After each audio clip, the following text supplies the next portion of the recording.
Clownfish have always been a favourite subject for photographers and marine fish keepers all over the world. It is not difficult to breed your own clownfish.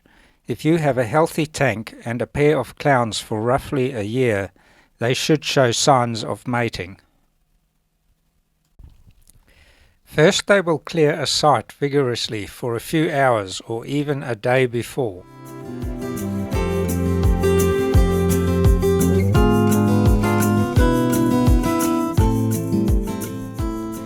I have bred numerous pairs and they will always start laying eggs around 2 o'clock in the afternoon.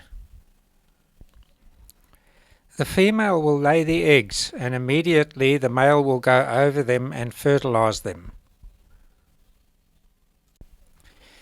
At first they will be bright orange in color and after a few days will darken to brown.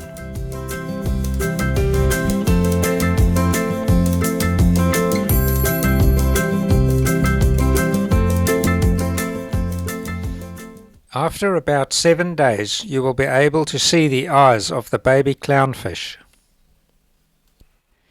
Once the eggs have been laid, it is the male's job to look after them. The eggs will hatch on the 9th day, about an hour after the lights go out.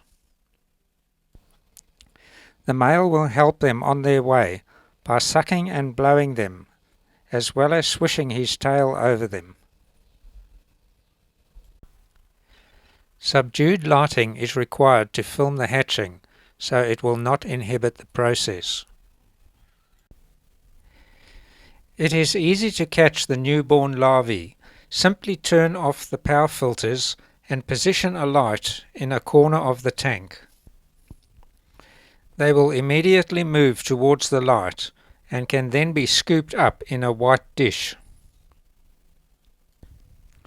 Alternatively, shine the light in the dish while underwater and they will swim right in.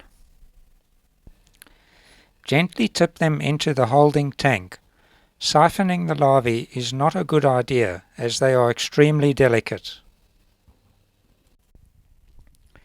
Another method is to make a trap using a small bucket-like container with a funnel glued in position. Obviously, it will require a float. Position a light overhead and the larvae will swim up the funnel and into the trap. I have found making everything black helps to concentrate the light down the funnel. Once the larvae have been caught and transferred to a small holding tank, the more difficult part begins.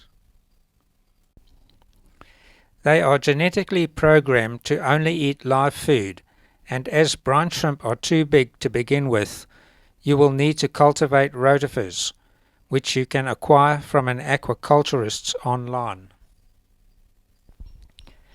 The larvae need a constant supply of rotifers, as many as 15 per milliliter. The rotifers are microscopic and in turn need to be fed with phytoplankton, as in Nanochloropsis algae. It has been found that this is the only food nutritious enough for the newly hatched larvae.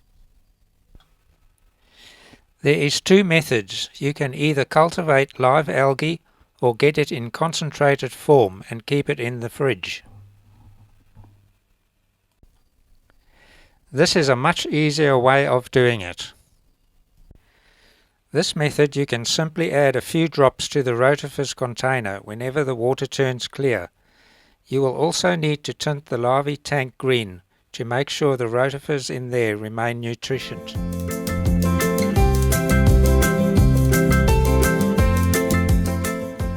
After 10 days, the larvae go through a metamorphosis and change into a baby clownfish.